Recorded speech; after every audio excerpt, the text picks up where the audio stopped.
Hey, folks, welcome to the show. With me is Dan and Bobby, the SD Hiscon fixer. Yeah. Fixer, that's it. Yeah, Bobby, I love you, man. I love you. Okay? I Just don't give business, a shit. man. I don't care what Harold says about you. I love you, man. It's not Nobody personal. really listens to Harold anyway. It's You okay. know? So I guess today we're talking about reviewers, and it's you know, Bobby, it's a good thing we have you there because you must have some opinions on reviewers. Not that we're going to hear any of them Tons of tonight. bitches. I'm just saying that reviewers. There's another guy supposed to be coming on today, but he's doing the dishes. I mean, he's a big man. He's doing the dishes, and we're gonna see if he's gonna come on. Big man. Anyway, That reminds me, I got to go do the dishes after the show. Thanks, Dan. I appreciate it. Same. Yeah. Well. So you know what, Bobby? Bobby, you are basically you are the San Diego Hiscon. Harold is the face. You are the mechanics. You are the muscle man. You are the cleanup man. You are what it is to be what it is. He's the ops and lim ops, and I'm the propaganda card. That's basically how that works. So you're Joseph Goebbels of the No Nazification on any broadcast. I'm sorry. Yeah. Harold warned me a few times. We've had meetings about this. Yes, I'm sorry. I'm terribly sorry. Had to call HR again. I'm sorry, but that's all I know. And you know what? I don't know, Artie. I'm grateful to you to have me on. Well, to have me on, because basically this is your show, because you're the guy with the brains, and I'm the guy. I'm a groupie. I'm a groupie, man. You're the man with the gift of gab, Dan. That's the gift. No, but I'm the groupie. And what does the groupie bring with you all the time? He brings a lot of weed. Wow. That's what he brings. Wow. Fortunately, we're on Dan's channel this week, so I'm not getting demonetized. Yeah, we're in Canada. We're in Canada. I'm aware. Canada, Yeah. Look, man, you know, and I'm going to tell you, apricots, a little bit of pine. What a fabulous terroir. Oh, it's just... A little bit of moose dung on the back end. Just a bit of slight of hash. Oh, Just a bit of hash. Just a bit. Just to make you happy. That's great, man. Are you gonna light up during the during the No, live stream? I can't. It doesn't work for me, man. It doesn't work Okay, for me. next week. So, Bobby, since you're on, look, I'm glad you're on. Please, you have some words to say, and you sent me a conflicts logo. Do you want me to put that on? Well, I was just saying. I mean, let's. I'm anxious. No. I mean, you're here. Well, the idea of the topic reviewers is a great thing, but I was just going to say that we mentioned Harold and we mentioned the SD Hiscon team all the time, and then basically we're a team composed of, I mean, people just like everybody in the chat. I mean, we love wargaming, we love historical board gaming, and we're hardly any different. I mean, it seems like there's a little bit of talent behind it, but we just we're all in it together, right? So we spend a good amount of time. Dan's showing a logo of something a little bit early in my monologue, but hey. Oh no, I wanted it right away. I was mentioning to Dan today, and this is about the first time that we've mentioned this publicly, but behind the scenes for the past few months, the SD Hiscon team has been working on a digital magazine. Kind of an homage to zines of the past. If there's any old timers in the chat, I doubt. I'm sure everybody is under 25 in the chat. But this is we're calling it the SD Hiscon Journal of Historical Board Gaming, and we've taken it very seriously, and we'll be nice, Carl. We'll be releasing this magazine probably over the next couple of weeks, and we're hoping that it'll resonate with SD Hiscon fans, convention attendees, and historical board gamers. So just throwing that out there. So just something to look forward to. But I was just going to mention, we always talk about Harold and the team. Again, SD Hiscon is composed of people just like everybody here. I know. Hold on a second there, Bobby. When you say just like everybody here, that you guys are the dream team. You guys are a star team. It's unbelievable how no matter how much shit Harold gives everybody, you guys still stick together, and it still happens. I think it's one of those things, though. It's like I've never really done any of this, whatever, gaming, social media, etc. I mean, although I have a marketing background, but generally speaking, it's just one of those things where each of us individually felt like we might have been alone, but once once we began to assemble as a team, really, a lot of talent came out. So I have a feeling like, most war gamers, most historical board gamers are smart. They're smart people. They got some interesting backgrounds. They've got a lot of depth. And I'm pretty sure that in a random sampling of people in the chat, we could probably assemble a good team too. It all depends on the enthusiasm. And can I ask you what your yearly wage is working with Harold? Oh my God. I mean, well, it's too much. It's too much. He pays us in Luna coin, basically. So. And hold on, Bobby, you're known as the cleanup man. I mean, I made that's facetious, but it was fun to do. And we just don't have the cleanup man here. We have the dishwasher man. Mm-hmm. And here he is. There he is. Oh my God. It's Volko. Wow. Hi. How are you coming man? through? You are. Yeah, kitchen. Oh, you're coming through more than you think there, Volko. Excellent. I told Dan I had to do the dishes first, which I have done. Yes. And that's what a man look, I got Dan's got important responsibilities. What can I say? Shut up, man, because he's going to get in trouble. Volko, are we talking about manual washing, or did you mean put it in the dishwasher? Well, you put it in the dishwasher, but not everything go in the dishwasher, right? Some things there's a lot of manual in that. The dishwasher is, iffy in its performance. So there's a lot of pre-washing going on, clean the counters, all that kind of stuff. Let me ask you, Volko, what kind of a dishwasher do you have? His name is Pedro. It's a German make. It's a German make.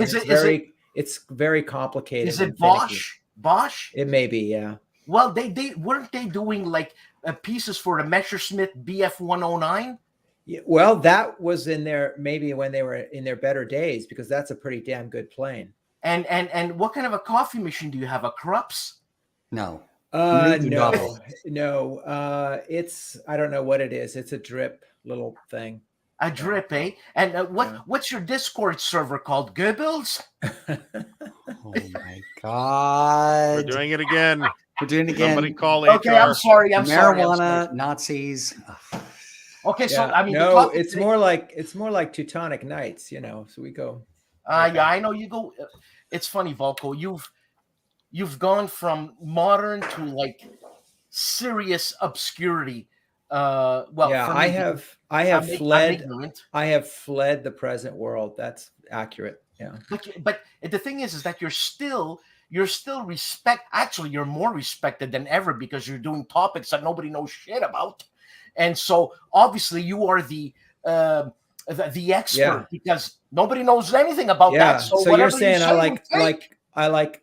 like the one-eyed guy in a world of the blind. Is that what that's kind of a compliment. You're the Sergei Eisenstein of wargaming. And look, I'm getting ahead of myself. Yeah. We're talking about hopefully my future career will go better than his career ended. Yeah, definitely. I'd like to say that apropos of that esoteric subjects, I guess by and by, a lot of the games, for instance, the Levian campaign system might be considered esoteric. And I didn't have a lot of depth in a lot of the periods, maybe excepting Almoravid. But on the other hand, most historical board gamers have heard of, Guelphs, Ghibellines, conflicts in Calabria, etc. Right? So I feel that the games are fleshing out subjects that we all know about, but maybe didn't have any depth in, and that's why I love picking these things up.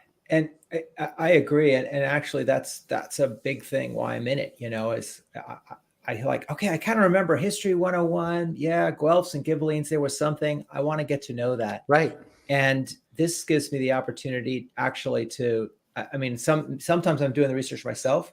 Now, more often, as I get going, people who really know that stuff and have access to the native language sources, and in the case of the Guelphs and the Ghibellines, Enrico Acerbi, in Italy, and there's just no better way to, dive into a setting than to do a game on it. I don't know what beats that. And you said Enrico Acerbi. Where does he come in? He's the co-designer of Inferno, which was what Bobby was just referring to, Volume 3 in the Levian campaign series, which is set in 13th century Tuscany, and it's the Guelph-Ghibelline conflict. It's a couple of years of the Guelph-Ghibelline conflict, which went on for a long time. like the Reconquista did. But anyways, Enrico Cervi has done a number of games on different. He's done Napoleonic games and World War I games. So he has a very broad historical knowledge. So he's a real, veteran designer over there in Italy, war game designer. And he liked Nevsky and started kind of riffing on that and doing some Italian lores and things.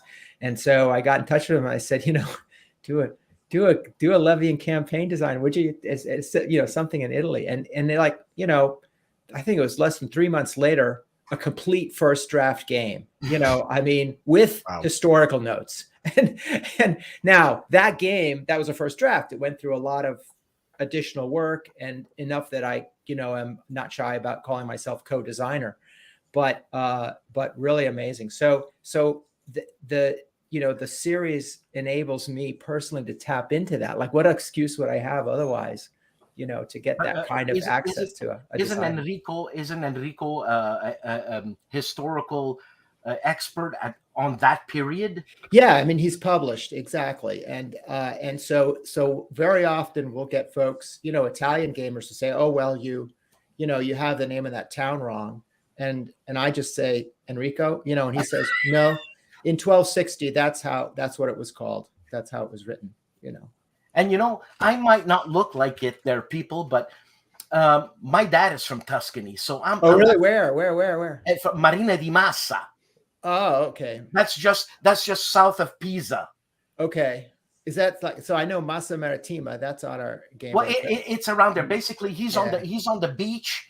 Very wealthy. Okay. Stuff, So local, something that you wouldn't know anything of. You should acquire and learn to play Inferno. Then it seems to be your. Oh, I'm just waiting for duty of your lineage. I'm just waiting for a signed review copy, Volko. Nothing, no rush. There, nothing. There, okay. Soon.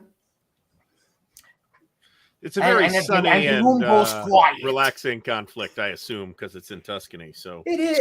It's actually comfortable relative to Nevsky. There is actually less struggle in just you don't have to scrape quite as much to get your food as in Russia. Come on, the Russians, they're always backstabbing. There wasn't that much backstabbing in Tuscany at that time. Come on. Yeah. So this is the thing. It's exactly what you're right. Is what we emphasize in Inferno. What is the treachery, the bribes, the shifting alliances and all that stuff. So it's got from that, I think, I mean, the military operational system is pretty much the same. Russia, Livonia, and Nevsky, Reconquista, Spain, Al-Andalus in Almoravid, and Tuscany, 13th century Tuscany Inferno. But now you've got where you've got the kind of the Muslim Christian politics going in Almoravid, and that's sort of the new stuff that's in the game, at the heart of the new stuff that's in the game. In Inferno, it's trying to, it's in a sense backstabbing, get the other guy's vassals over onto your side, get a place to come over to your party, because it's all intra-party. It was all Tuscans and some other Italians from the outside who were like foreigners, and every ville is divided between Guelph and Ghibelline. So it is a lot of party politics, which means you can switch. You can say, okay, fine, yeah, we'll join the other side. So that happens in the game. So Volko, that game, for God's sakes, what's it called? The Enrico Cervi game you just mentioned. Inferno. Yeah. What year is that taking place in? It's 1759 to 1761. So the Medici were already in place there, man.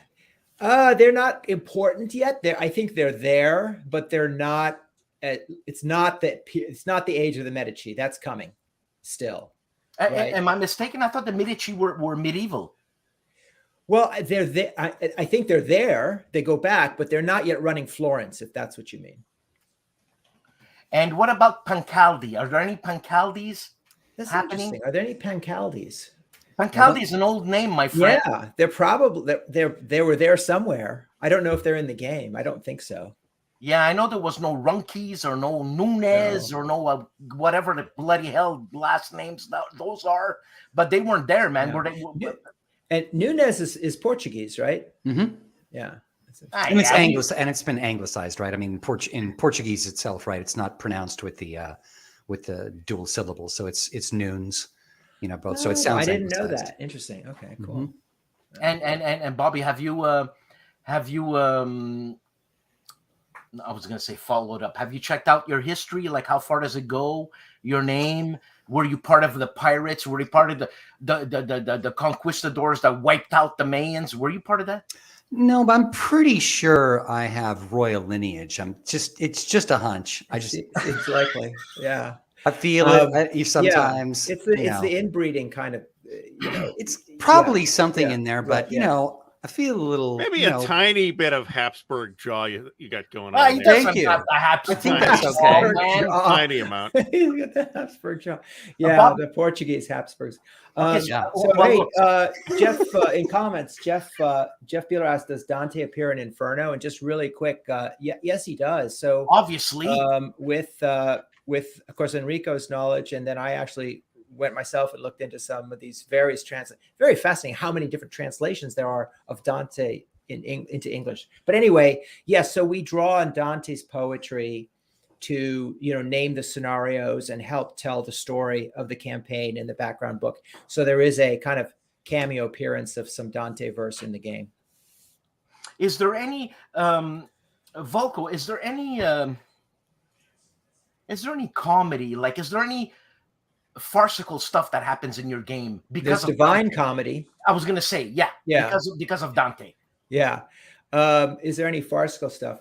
I don't think so, but people who Dante meets in hell are drawn from these campaigns, some of them, and they are in the game as either as vassals or event cards or whatever. Well, since we have you on, before we get on to reviewers, which basically was the topic of this, but I mean, since you guys are on, it's a big party. Bobby, Volko, God, I almost forgot your name. What's happening? SDHS there. What's going on? Well, San Diego Historicon, guys, come on. Yeah, I mean, and for the record, it's the San Diego Historical Games Convention, but we just abbreviate to SD HistCon. Not to mention it's a lot easier to put on social media because it's so small. But yeah, we've got a pretty interesting con going. I mean, last year we had a single focus convention based on the coin system, and it was a much more intimate convention than our usual 300 pounders. So we decided to do the same thing, right, with Levy and Campaign. And again, Dan pointed out that there's a lot of esoteric subjects, but we felt that there would be an immediate draw. I mean, just based, talking to GMT, etc. I mean, this series is actually really taking off.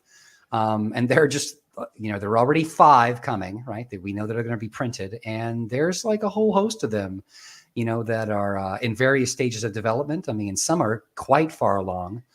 But we figured, wow, this is just, we love the system. We love playing it. It's unlike anything else. I mentioned our magazine earlier. We have an article talking about the levy mechanic in various war games throughout the last 40 years. I believe Volko consulted on it himself. But this it's very, very unique. It's both a behind the scenes look at medieval operational warfare. There's all sorts of logistical puzzles and nightmares to solve. But the battle structure is dynamic and decisive. And there's just all sorts of, I'm going to use the term, gladly. There's chrome in there that's so valid and makes so much sense when you're playing it that we couldn't help just throw a convention. But is the chrome made for people who are super diehard of the year 2015 to 2016? No. Or is it accessible? No, to morons like me. I think Chrome doesn't work when it is, just way far off the mark. But when you play a game and you encounter some Chrome that makes sense, you go, oh, that makes sense. I think it doesn't deserve the term chromey, but Chrome in a nice sense, in a stylistic sense. It's very well done. A philosophy behind the series, and I think.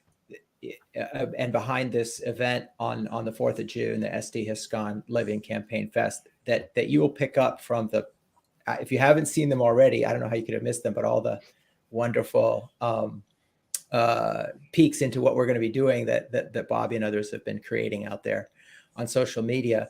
But a philosophy behind it that's important to me is tourism. I like to go to different places, and so.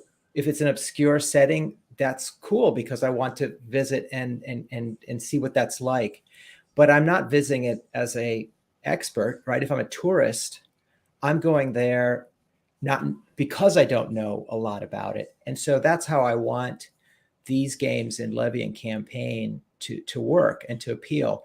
That, you know, it turns out we think of kind of the sweep of history, of course. There's all these ancient military campaigns and commanders that we know a lot about. There's a lot of, you know, modern era stuff. Obviously, you know, just World War II offers a really, really rich set of narratives and dynamics and settings and personalities. If you look at the Middle Ages, there isn't nearly as much in gaming, but once you just think about just Europe in the Middle Ages, well, first of all, that's about 500 years.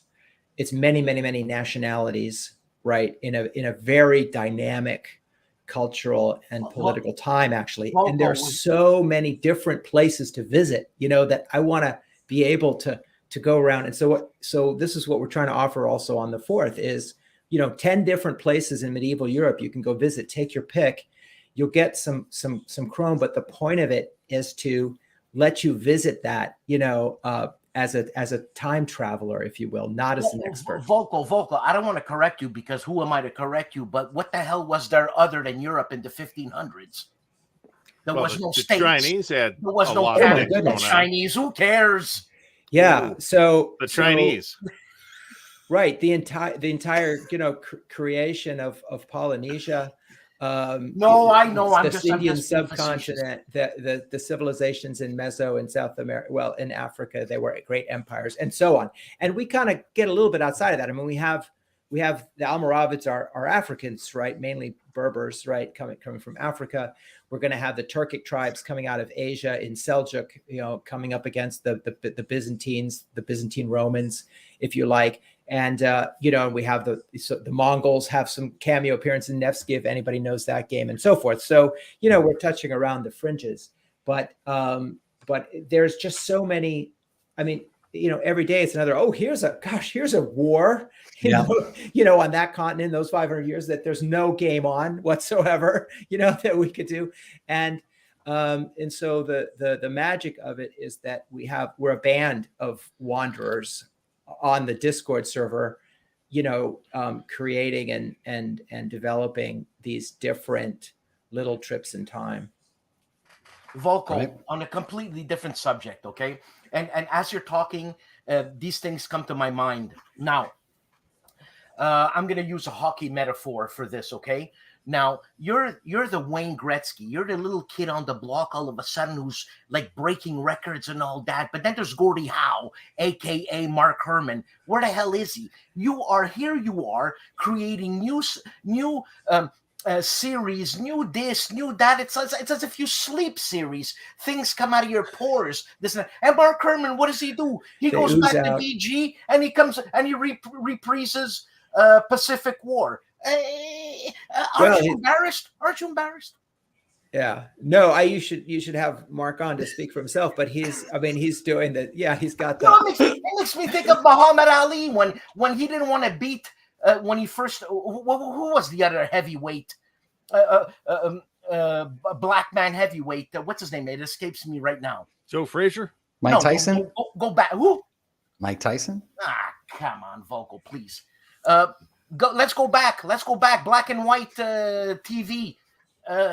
Joe Louis or something. Joe Louis. Joe Louis was 147 years old at that time. No, hold on. Who did Muhammad Ali take on and he didn't want to beat him?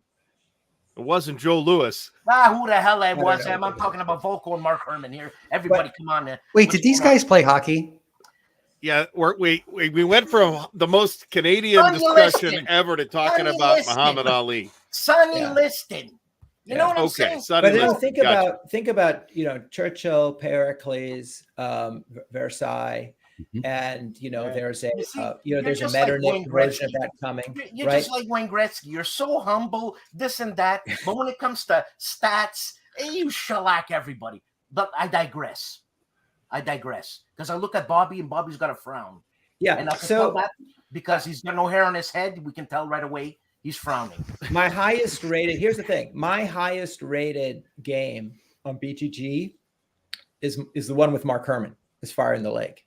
You know, so I kind of feel like, in a way, in the medieval village, like I'm the guy with the magic stone in the soup, and I say, "Hey, bring some carrots. This will be even better. Bring some onions. Will be everything." In the end, the village has a pot of soup, and I threw the rock in it. Yeah, no, I understand. Look, I'm just being funny and stupid, but anyways, okay, gentlemen, reviewers, and let me ask you, Volko, since you're a man who designs games, one, do they matter, and do you care? Yes. Let's not be politically correct here, please. This is not a place to be politically so correct. the great Peter Perla said, war game design is communication, which right, it's not just, I did this thing and now whatever, and now I can enjoy it in my room all alone, right? A really important point is I want other people to be able to experience what I'm offering here. I want other people to travel in time. And critiquing are two different things now. Are they? So all of this is interpretation. History is interpretation. It's all simplification. They're design decisions. It's not a perfect thing. It's not science, right? It's not provable. It's all interpretation, and it comes out of originally maybe one or two minds. The designers goes through a lot of other minds to refine it, and now we want to see how other people are experiencing it. How do I see how other people are experiencing? Because that's its purpose. I need to hear about it, and so I want to see people playing it. Sure. And I want to have people talking about it, and I want people critiquing the whole thing, because that's, first of all, that gives me a charge that, hey, you care about it enough to try it out and express a view about it. That's first of all, that's just a high. Okay, that's a charge. But the person reviewing it, Volko, doesn't have your knowledge of the subject. Exactly. They have a different. Right. That's the point. They have a different knowledge because the person reviewing it knows more than nothing. They know different things. And they maybe know some overlapping things. And that's how we get better. That's how all innovation happens. That's how we improve our collective mental models of really complex affairs like warfare. So you're saying ignorance creates knowledge. No. Oh, no. So a lot of people misunderstand the purpose of criticism, including many people who are trying to be critics, or in many cases, sometimes are professional critics.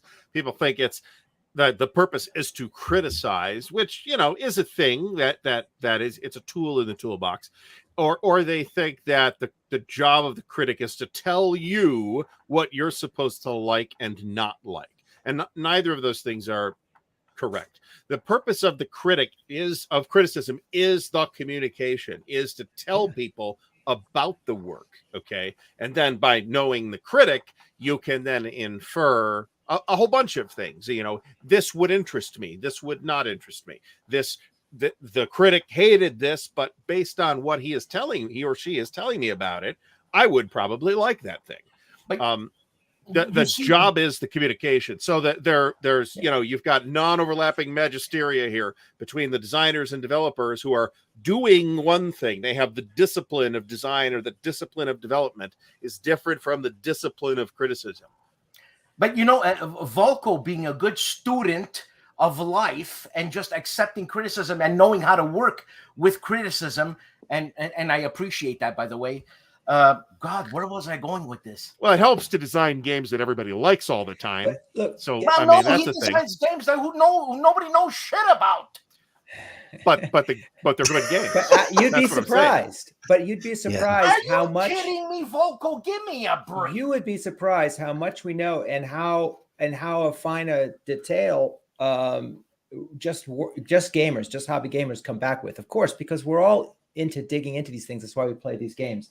At least most of us do. But here's another aspect to it. I want to get better, right? So if I were just like spinning out stuff and it was just a transmission, how would I ever get better? No, but Volko, you only get better by someone who is knowledgeable about the subject, and you can identify with the critique. Knowledge, expertise. Listen, expertise matters. Expertise absolutely matters. Okay. However, again, what am I trying to offer here? Time travel, tourism.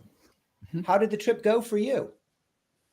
Yep. Did you suspend disbelief? Did you take in something that was interesting? Do you want to go there again? Okay, yes or no. I want to know why.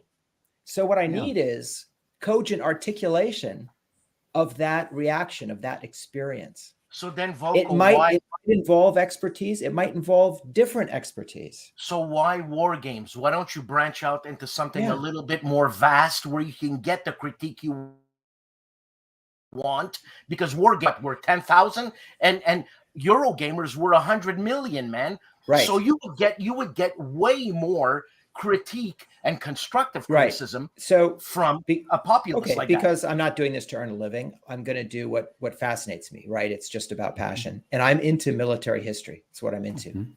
I don't know why. I just find it there are many, many important, fascinating, complex topics. That's a realm I happen to enjoy digging into, exploring. Okay. And I find board games a fantastic medium to do that exploration. Yeah. So but I don't want to have it honestly just be whatever people who have only played those kinds of games. I want to have lots of cross-pollination. I want folks who have not been interested before in medieval military operations to try one of my games and say, oh, this is actually also interesting. I'm not saying they should drop what they're doing, but this is also interesting. See, that to me is a win. And I've been so happy that not just with the coin series, but with Levy and Campaign series, we have folks who are playing Levy Campaign series among their first entrees into wargaming. Think about that with this esoteric topic. So that's, I think I get to brag about that. Top picks, Volko, and it's amazing. Man, you're like Mozart, and you have a patron that's willing to print these, and I'm just being devil's advocate here. I'm just throwing stuff out here. Weird ass titles, man. I've never, but who am I? What are these titles? Where do you do it on purpose? I'm sure you don't. That's exactly what he does. He does it on purpose. I mean, are you really doing this game just for you and you hope it catches? But you seem to have a patron who will give you meat. But think about it, Dan, right? I mean, just look at the Levy and Campaign series. So the titles seem esoteric to you. But again, we're having an extraordinarily, North American-centric view where we've been shoveled, the American Civil War, Battle of the Bulge, Normandy. Yes. And I just over and over, right? But it's funny agree. because when you talk to Europeans, they're like, oh, yeah, Guelphs, Ghibellines, I'm there. This is part and parcel of their education. So it resonates a lot with, Europeans. But, like Volko's love of military history. I mean, truthfully, frankly, it's an inexhaustible topic, right? There's a million conflicts, a million, political, social wars to explore. I'm just glad that, that people are making games that, are again, thinking outside the proverbial box of war games that we've been in for, 50 years. I mean, if we've been playing that long. So it's really nice to see, subjects that you've heard something about, but they might pique your interest. Pick up the box, open it up, read the designer notes, kaboom, something you might really like. And there isn't 100% overlap between obscure topics in wargaming in the hobby space versus obscure topics in history necessarily, right? Like the Guelphs and Ghibellines. Like the Italians are familiar with this history. Even I took a class on how to pronounce Guelphs and Ghibellines at one point. So, and I did not exactly have the broadest base. I never even heard of that. Isn't that a dish at a deli or something? That's possible, yeah. But I mean, I have, even if it's just incredibly superficial and, to the extent of, that happened, I have heard of all of the history of all of the Levy and Campaign things that I know of that are in development right now. Really? Yeah. There you go. You got it again. In some cases, that's like, yes, that there was a war called this at this time, and that was it. But there's a difference between obscure to wargamer to wargaming and obscure to history. Okay, and there's not 100% overlap. Let me guess, ARDWULF. You studied history, right? Well, yeah. Well, that's why you heard about fucking out. Well, yeah. It's okay. You can swear all you want. We're on Dan's channel. I'm not going to get demonetized over it. No, but I'm just saying. You heard about Almoravid and I don't know what else. Oh, I've been talking for a while about how I think the Reconquista is an undercovered topic in wargaming. There's something attractive though about. I mean, haven't you ever seen El Cid? Yeah. Yes, because it was a bar I used to get my ass El in Cid's from literally when I was in younger. the game. At It that was bar? called Did El you? Cid. You El can walk into the Cid. bar, order. Yeah, give me 2 Guelphs, a Ghibelline, and a Pancaldi. El Give me Cid. Yeah, love it. Give me a purple Yeah, purple microphone. Pancaldi. All Yeah, right. whatever. No, I swear to God, we used to have a bar called El Cid, and that's why I know El Cid. And by There the you go. way, Volko, why do I have El Cid and you there? Are you doing something El Cidish? Well, Volume 2 in Levian Campaign Yeah. Almoravid, as just mentioned, it takes place. It's 1085, 1086, which is during El Cid's career. He's kind of a cameo in it. He's not the main actor, but you could. But he's very powerful, and he's just also very expensive. But if you want to hire him, you can. Mhm. And Bobby, you were mentioning that we're all North American, right? Civil War, World War II, blah, blah, blah, blah, blah, blah, right? And World War II, we always think of the greatest generation of the Americans, this and this and that, which I respect, and I love them 100%, okay? But don't the Europeans have a Volko Runke, for God's sake? Well, that's just it. They have lots of designers. I mean, there's Yeah, European where's wargaming a Wayne Gretzky there? Where's a Volko Runke? Yeah, but I mean, that's like asking. I mean, do you speak Italian fluently? Do you speak Spanish fluently? There are a lot of Spanish, Portuguese, Italian, Swedish designers that we'll never hear about, right? Because most of us don't speak another language. Spain right? has great war And game it's funny. designers. France has great war game designers. The UK has great war game designers. Japan. Poland is coming on in a Poland. China. big way. And so there's a lot happening on there. In fact, there's going to be more coverage later this year of European wargaming. I happen to know coming. So you'll see. So anyway, I'm taking off tomorrow to Modena Play, a giant games expo in Italy.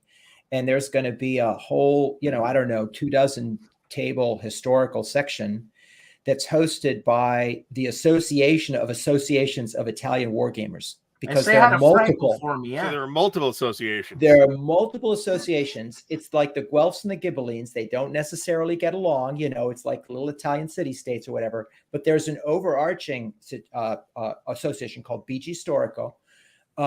And they, under that banner, the associations host game tables. And I'm going to have several tables there of Levian Campaign. We'll have Coin Series. We'll have Labyrinth. And we're expecting a big showing by Italian wargamers, because the communities there is very robust. And it's just like, if you have a lot of people reading books, you have a lot of people writing too. So there are great war game designers there, like Enrico. And same is true of those other countries. Volko, let me save you from getting a beating in Modena, not Modena, because you're going to get a beating, I swear to God. Modena. Okay, and is Riccardo Massini going to be there? Yes, he is. He is going to be there. He's going Please to be tell him part I of say that hello, thing. give him a kiss. I will. He's going to have decent. Yeah, never mind. He's going to be showing up a horse and musket system there. God, actually. I love that. What about Fred Serval? I mean, he's in England. Is he going to show He's up? in Fred UK. needs I to don't think he escape can from make- England to get some decent food for a change. Yeah, I don't think he can make this show, unfortunately. No. Oh, man. And hold on. I'm going off on a tangent here. So you're going to Modena. So Yeah. what are you going to eat?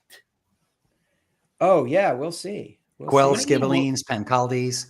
Yeah. Well, No, I know that the Italian eateries are very catering to preferences. So we'll see what they have for vegans. Well, I'm curious to see. if I can suggest something, street food, get a porchetta sandwich. That's going to be hard to do if you're vegan, though, I'm afraid. Oh, saying. for God's sake, I forgot about it. I'm just saying. Forget- I what think will you'll be Italy for? okay, Get but lost. probably not the porchetta.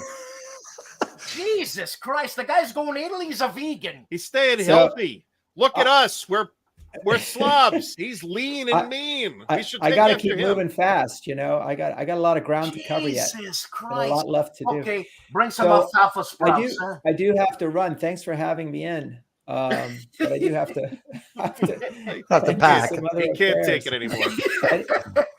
Any last much. comment or observation or question for me? I guess you do have to run, eh, Volko? I do, yeah. Yeah, I'm sorry, man. I hit you too hard.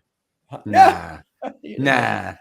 No, it's all good. It's good to see you. I think he'll recover in due time. Yeah. Okay, In I time mean, for well, Levian Campaign Fest on June So- 4th. Okay, so reviewers, you agree regardless, right? They're important. Yeah. Vocal. Important, absolutely. Yeah, You could Debussy. say they're Debussy critical. Debussy was a reviewer too. He was a composer. He hated everybody. Yeah. Poe, Edgar Allan Poe. He hated everybody. He was Robert Fripp mainly hates everybody. he was mainly a reviewer and a vicious one. Yeah, I know, but he was a little bit on the diss. You know what I'm saying? Oh dear. And then he got a little bit on the absinthe. You know what I'm saying? Oh dear. Oh dear. Thanks, Okay, everyone. Oh, Thank Hey, you. nice very to thanks, see much. you, Volko, Volko. for stopping by. Thank you very Send. much. What a All right. guy. What a guy. What does he know? Anyway. Seriously. But I mean, you're mentioning Mark Herman, though. I mean, No, are you Mark kidding? Mark Herman had a pedigree. No, I know that, dude. I'm just saying Are that, you kidding like, me? Are you kidding me? I know. But statistically, right? Like, Mark Herman, I mean, is still coming out with innovative designs. That guy's still No, coming man. Mark Herman is amazing. Look, Gordie Howe, for God's sakes. Are you kidding me? So you're saying Mark Herman is the Gordie Howe of wargaming? Absolutely. Is that what we're saying? Okay. Absolutely. You're saying Okay. Mark Herman was knocked out by Sonny Liston? So I have a question. I have a question. Who's No. Gordie Howe? Yeah, me Gordie too. Howe. I'm I just need to kidding. know. But, Are you kidding? well, but I'm not I'm not. Canadian, so that would I'm be a not. legitimate question. Bobby, you don't know Gordie Howe. I don't think I've ever seen a hockey game. He's from California. He's got surfing there. Look, I'm sorry. It's basically I'm saying It's Mark a bunch Herman of guys is with sticks, and you're waiting for a Mark fight, kind of Herman- like the Mark Indy Herman's 500. the Babe Ruth. You know what I'm saying? He laid down a serious foundation of records, and these are to be beaten. Like the candy bar? Ah, fuck. I thought you were trying to say that Mark Herman was the Sonny Liston of wargaming, which I'm not sure is. Yes, Mark Herman. I'm is not a funny sure is listener. going to come off quite the way you wanted it. I think Mark I- Herman I- is the Snickers my of meta- wargaming. And My the metaphor- Snickers Snickers he of always wargaming. satisfies. Yeah, that's exactly right. Thank Yeah, look, you know who Rocket Richard Mark's is? watching Bobby? this right now. Bobby, Just do you know who Rocket Richard is? you. Is Rocket Richard just another nickname for Richard III? You see what I'm saying? You're hard. You're a tough date. You're a tough date, my friend. You don't eat this. You don't eat that. The guys. What do you mean? I eat everything. I'm not a vegan. I'm not a vegan. Yeah, I but eat the other everything. guy's a vegan. He's going to Italy. What's the matter with the guy? He's going to bring Why us doesn't he home. go to Tibet. Go to He's gonna bring Tibet. us home. Go to Tibet. For God's sake. Yeah, there's good street Well, food in we're Tibet. getting ahead of ourselves. Yeah. I bet there is. We have a Nepalese place here in Columbus, actually, that's pretty good. Yeah, if you're my- at my Origins, you girlfriend's could got try it. Nepalese. It's right across the There street. you go. There you go. William Bird asked, who is the Lester Bangs of Wargame reviews? And the only person I could think of would be Richard Berg, actually. Whose voice You know as a what? Wargame reviewer is much missed. It's funny that you say Richard Berg, but the guy was one sarcastic SOB, man. Yes, that's true. But he was also, he had that highly literate style too that I think draws the comparison more than his sense of sarcasm, which is well known. So you mean he knew how to use the English language to shit on people? To pulverize people, yes. Yeah. Oh, those takedowns of the Fresno Games Association's products are legendary. Outstanding. I mentioned the digital magazine we're doing, and one of the primary rules that I'd established is I wasn't going to have any reviews in it. But I decided to make an exception. But again, as an homage to older zines, if you ever encountered, I believe it was like Fire and Movement, somebody would write a review on the game, and then they'd allocate some page space to the designer who could provide a rebuttal. So we have done the same thing. We have a review in the magazine, and we showed the review to the designer, and we had an agreement, and they wrote a rebuttal. And it's quite interesting combat. Again, and the review is critical. It's powerful, and it's written by someone respected in the hobby who I'm not going to name right now. So, hi. But going back to Richard Berg, okay, so we got some crusty old man, very opinionated. This is what I'm saying.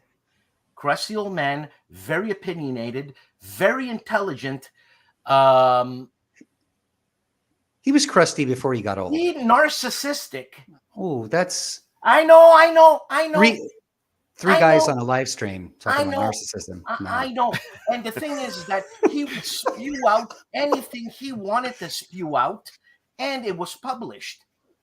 His Now, his PR abilities weren't they're like -3, but smart um, guy, super smart guy. absolutely Great super smart designer. guy. Made a lot of people despised him because of Yeah. because of his I don't think that's an unfair way to put it. A lot of Yeah. people really had a negative opinion of Richard Berg because mostly not because of his design work, but because of his opinionated nature and lack of maybe a filter. And the thing is, Artie, lack of a filter, beautiful expertise of the English language.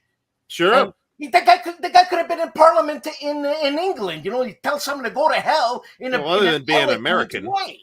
In 12th century Tuscany. We could have been a They Ghibli. were more rough back then. For all I'm we sure. know. But so, Exactly. Bobby, what do you think about reviewers? Not that we need them or we don't need them. Are they mostly ignorant of the subjects they review? Again, I'm with Volko. I mean, They're not reviewing the subject, though. Yeah, right. They're reviewing the game, which is a subject and mechanics and presentation and all kind of play experience and all kinds of other things. That's what they're telling us about, not the subject.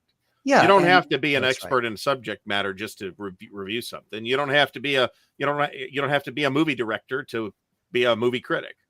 What? Wow, I didn't know that. I'm going to start reviewing movies.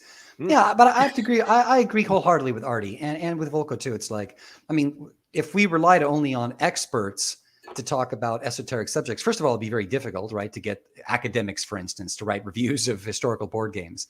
It'd be interesting, but reviewers. I've read some of those papers. No, right. Okay, good point. But I mean, reviewers fulfill a dual role, right? Reviewers draw attention. Some are going to be more detailed, less detailed than others, but the idea, and most critical to us, I'm not going to speak about the entire board gaming hobby or any other hobby, but with our niche within a niche, I mean, we're always seeking to draw attention.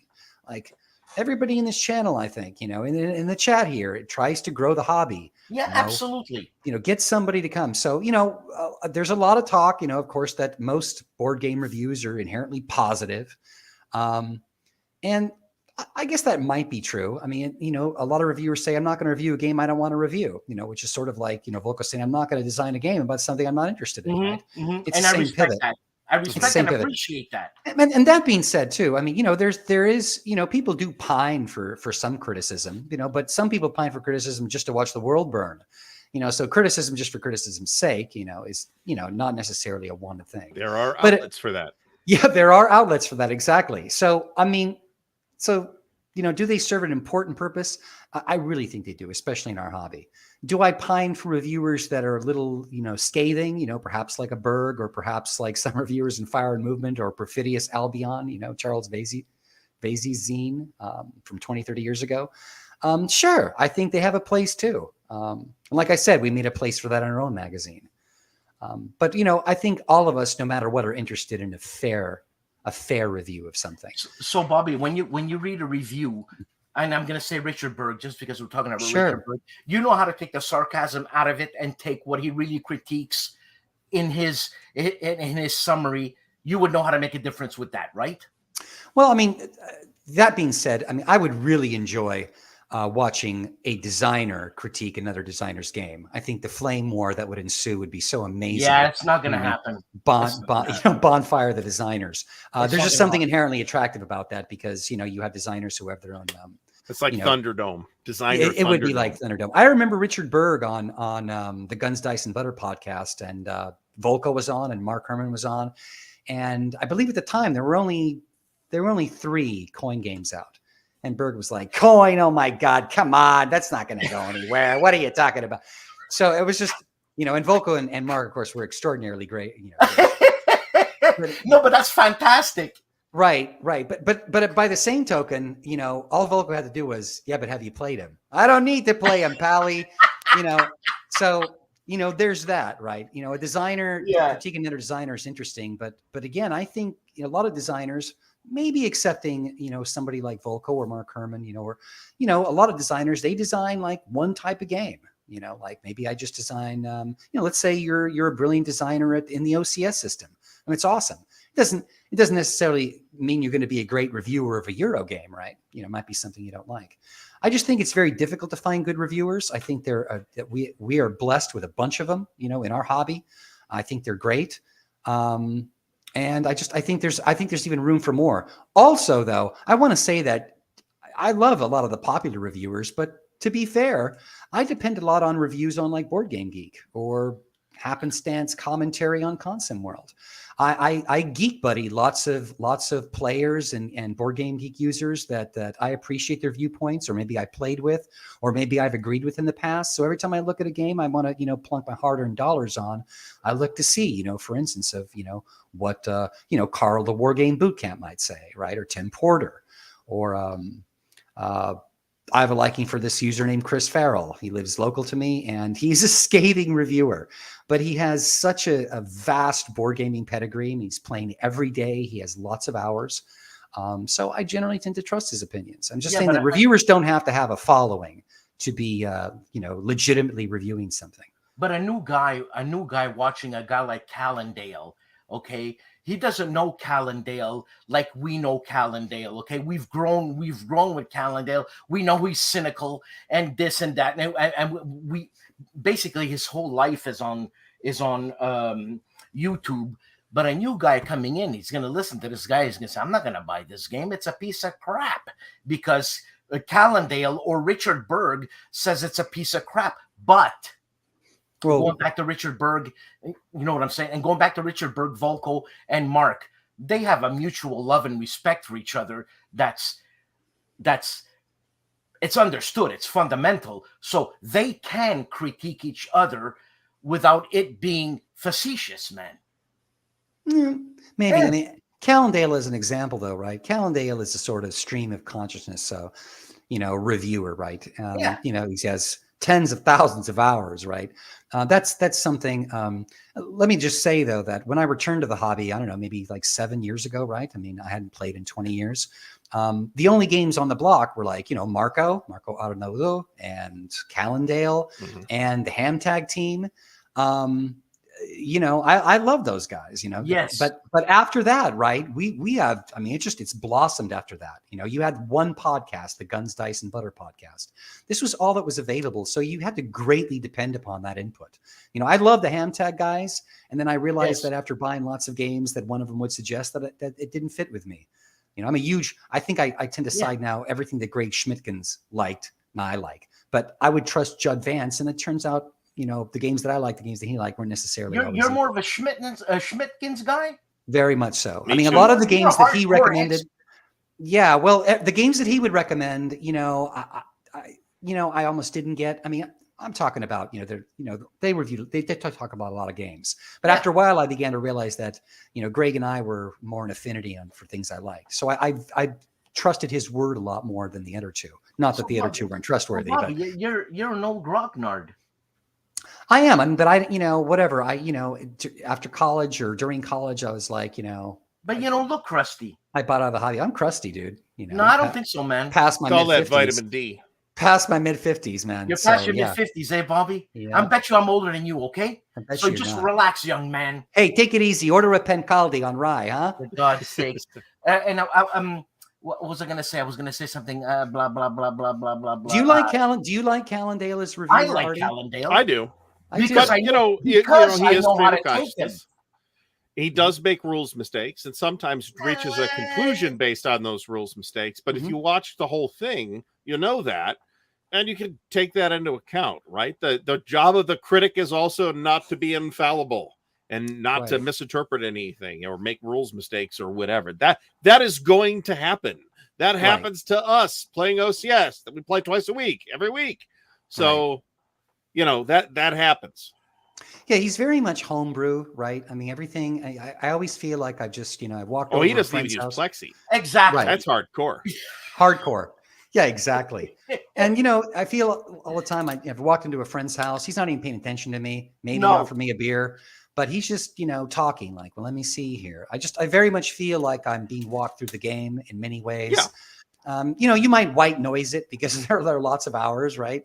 But on the other hand, it's funny because still it's somebody's opinion that I kind of trust. You know, there's some trust value there. Well, he's been around for 10 years, man. And that's just it. You know, that's just it, right? You know, what's I gonna say? Guns, Dice, and Butter. Mm-hmm. Yeah, 3.5 David Doctor. hours, 3.5 hours podcast. Guys, give me a break. Shut up after an hour and a half. That's for sure. Get lost and get a life. You They were the pause, only you show. pause it and What the hell is resume going later. on? I don't have a problem with that. Yeah. Oh, come They were the on, only show on the God's block. sake. It was the only channel available. I mean, wow. I mean, I ate Yeah, that stuff. I binged it. Madonna mia, Oh my God. I go like 9 hours a day listening to that, binging it. I loved it. Here. Oh yeah. David know? Doctor is the Sergei Eisenstein of War Christ Game almighty, podcasts. man. You know, I mean, It's look, great. those guys, it's great game. Condense it. Come on, Beethoven, way too long. Come on, give me some Mozart there. 15 minutes. 1, 2, 3 movements. Everybody's happy. Go home.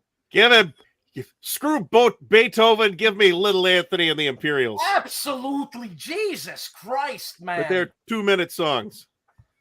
That being said, I'd welcome another episode of Guns, Dice, and Butter. It's always being talked about. Yeah, I know, but can we not 3.5 hour it? I mean, the world can end in 3.5 hours. Putin can sit his ass on that goddamn button and fry us all, regardless of what Volko can do. See, I would like to, since I'm going to pick up a question in the chat here that's apropos of nothing that we've talked about, but I would love to take all those games that SPI did in like 75 to 82, where it's like NATO versus the Warsaw Pact, except instead of having the Soviet army from 1980, put in the Russian army from 2022 and see what happens. That would be interesting at least once. Artie's doing a reskin. I can feel it. I'll just cut all the factors in half and add a morale value where the units might randomly break. Done. And you draw the Ukrainian farmer chit, and the Russian player loses a tank unit. Upload the files to BGG tomorrow, dude. That's true. Let's not talk about religion or politics, but what do you think? Finland is going to join NATO? No, if they want to. I mean, NATO will certainly say yes. Yeah, now all of a sudden Turkey's showing their whatever, spewing venom and shit about Finland. What's the going to Turks happen? and the Finns are upset at each other? I don't know. The Swedes, the Finns, who cares? The Swedes are upset with the Turks? The Turks are upset. With the Finns and the Swedes? Yeah, they're upset. They're not upset with the Finns and the Swedes. They don't want to join NATO. They're not happy. Well, about they're this in whole NATO. thing. Yeah. And they want to slam the door of success behind them. That's all. Yeah. It's all good. Yeah, it's all good, eh? It's all good, eh? Everybody's got an opinion, especially I don't have one. prime ministers, presidents, I mean, whatever. It's a dynamic political range. Oh my God. We are living in really extreme times now. And Putin is pulling the strings a little bit here, man. We've saying. Always lived in interesting times. I mean, again, it all depends on where you're sitting on the planet. You're right, Mr. Allen. Did you live in Ghana or the Congo in the 60s? It'd be a very interesting place. What's wrong with living in Ghana or Congo? All I'm saying is that there are interesting things going on 24 hours a day, 365 days a year for all of human history. You're right. Right. You're right 100% because I've been listening to Alan Watts. And Alan Watts basically is what you just said. It is what it is. And then... I liked him when he was with Yes. Jesus Christ. Did you go through your Alan Watts Daiset Suzuki phase in college? No, I never heard about Alan Watts till 2 days ago. Oh, Jesus. All right. Look, man, I don't come from California where everybody's happy and we get, everybody had to take a Watts class in 7th grade. It's, and how to grow weed. It's California. So. I'm sorry. I'm just being an ass. And how not to watch hockey games. I'm being an ass. I'm being an ass. What's hockey? Who's Rocket Richard? Well, don't That's say how you that. pronounce it, right? I'm trying to figure out who Alan Watts is. Relax. Alan Watts was... Turns out he wasn't the drummer for Yes. No, he's Wayne Gretzky's dad. Okay. It's not even funny, and I'm laughing. All right. Oh, Jesus Christ. Okay. Okay. So how about this though? Let me just ask. So are there any, how about just some of the standout, popular reviewers we have in this industry, right? You know what? The two charming gentlemen and they will not review games that they don't like, and I respect that 100%. I think most are like that. Is the Players Aid? Those guys, they're the Lawrence Welk of reviewers, man. Oh, that's harsh. So, really? No, Yeah. man. A Everybody 1, likes a 2, a 1. Yeah. No, man. Sonia Hennis 2-2. No. No, they're man, they're like I love the Players Aid, man. Come on. they're yeah. Even my grandparents didn't watch Lawrence Welk. Yeah. You know what I'm saying? No, yeah, Alexander and Grant. There's Grant and the yeah, other guy, I don't know what his name is. That's right. They're hyper lovable, right? Yes, I mean, they're charming. like, they stole the show, really, right? Like about a little over 5 years ago. They became the go-to. They are the go-to, man. And they what's good about them, right, is so they have a lot of positive reviews, right? We were talking about this, but whatever it is, either they are very genuine, or their PR ability is just amazing. But I believe them to be very genuine. And they're they put a lot of effort in too. I mean, they do. It helps that they can double their effort. And they play. Yes, yes, they do. That's enough. Bobby and Artie, you guys have met them? I've never met them in person. I've met them multiple times. They're super genuine. I played an RPG with them. Grant is what a wonderful guy. Naked. I don't know who the other guy is. I'm Grant. Grant is a wonderful guy. Yeah, the other guy's an Englishman. Where does he come from? I think England. Yeah. I guess whatever. I think Indiana, but Indiana, England. I think he claims to be English. Look, right. They play the games, and I know they play the games because I see the bags under their eyes. These guys are crazy. And I have personally seen them play the games. They're nuts, man. Yeah. Crazy. Like, who gives a shit about all these games? Give me a break. Go have a beer. They show up at Origins with like a big scroll that's an itinerary. Okay, at 11:10, we got to go talk to Doc at the Decision Games booth. That's right. By 11:14, we have to be over here to talk to these people. We have 26 minutes to talk to the Black Dragon Press that's making dice. And I mean, I'm like, man, and they're multi-talented. They're multi-talented, though, right? No, I mean, they're players. They're crazy. Well, they're players. They write high intensity. They review, and they're good administratively. I mean, again, you talk about a dream team, right? And they're related. Can it get any better? God help us. Maybe that's a disadvantage. And you know what? There's a story. I don't know. I probably told you guys. At the first WBC, I met the guys, and I was all happy, stupid to meet the Players Aid, Mark Herman, John Butterfield. Seriously, Ben Hull. Oh my God! Let's have an orgy here. Come on, people. Anyways, so I was so happy to meet Mark Herman. I bought a liter of Scotch. I forget what it was called. Are you saying whatever, it was good Scotch? And the first night I met Mark Glenn Herman, Living, as I recall.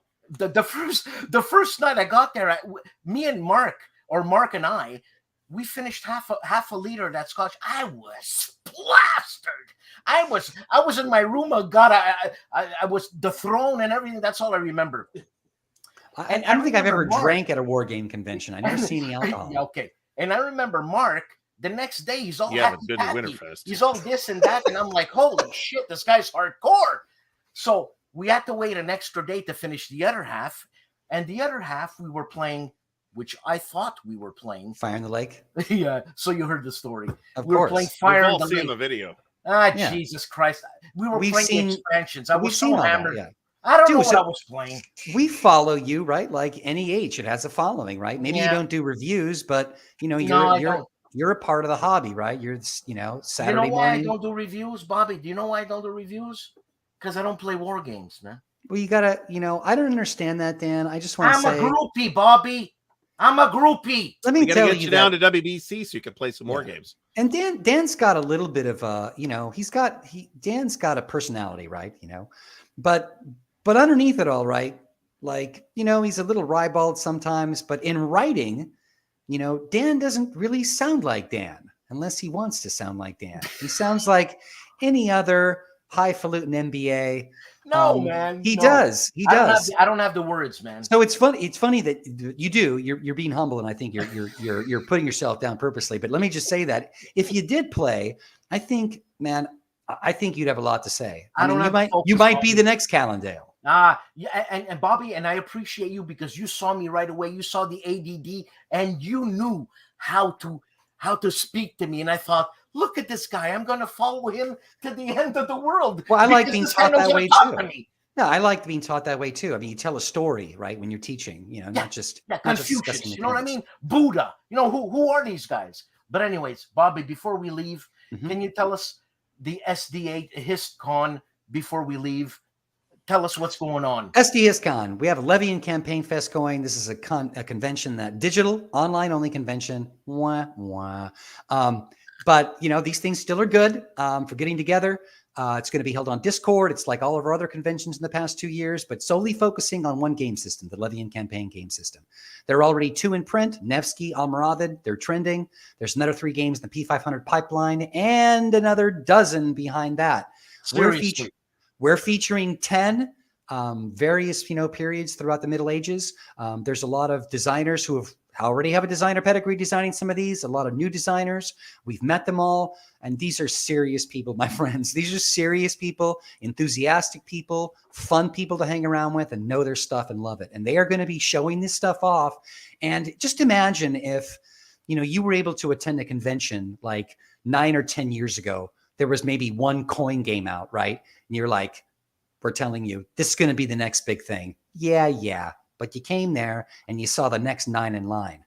You said, wow, Fire in the Lake. Wow, Colonial Twilight. Wow, Pendragon. On and on. Liberty or Death. I have to mention that. Otherwise, I get now, Bobby, is it in the live aspect of things when Harold is going to pick up the con and do it live? Are we going to have little mini cons within a con, like a Levy and Campaign con, kind a of coin con? You know what I'm saying? I mean, I'm in liberty to say that a physical SD Hiscon, hopefully coming around this November, is in the planning stage. Nothing is officially confirmed, but I will say that we're trying our best to create one. And we're hoping this physical SD Hiscon is going to be a fantastic blowout, right? We haven't had, the virtual con has taken the place of it. So, we're hoping to see some people there because that's an excellent convention. When are the dates? Well, I don't have a date for that, but it would be sometime in November, generally around Vets Day. Right. No, I'm talking about the oh, so sorry. SD Hiscon's Levy and Campaign Fest is going to be held 4 a.m. to like whenever. We have, Euro-friendly, more East Coast-friendly time. It's more time zone friendly. It's going to be held on Saturday, June 4th, 2022, obviously. And, tickets are almost sold out, but, if you see a jump, I suppose I can make an exception. But we're planning a kind of an intimate con, maybe 100, 120 people. And you can spectate, but we definitely urge you to play some of these games. Each of these designers is going to be pitching their game. We're going to have a special session where we talk about the history, broad stroking the Levy and Campaign system. If you're new to it, kind of explaining everything without going into detailed mechanics, section 1.1.1.2.3, section 1. We're not going to be doing that. But a lot of the designers will be pitching a lot. So you have a great opportunity to learn about this fantastic game system and how much sense it makes when you play. I went to GMT's weekend at the warehouse recently. I spent 20 hours just playing Nevsky with Harold Buchanan. It was a hoot. We learned as much as we can about the game system. We were blessed by getting Almoravid a little bit early while we were there. So we've been delving into that. And we've been, testing a lot of the games that are going to be Living Campaign Fest. So if you come, I guarantee it's going to be a good time. A lot of friendly people, friendly designers. Volko himself will be there. Representatives of GMT. We're a designer heavy kind of red carpet kind of thing. So it'll be an exciting thing. So please come. Bobby, thank you so much for doing this, man. I know you're a busy guy and I always bug you, and I appreciate you tolerating me. I thought you were going to say I was taller than you. No. Sensitive subject. Which I don't think so, by the way. I'm a short guy. I'm a short guy. It ain't sensitive, man. Yeah. Okay? Because tall people, they're flighty because the air is a bit lighter up there, man.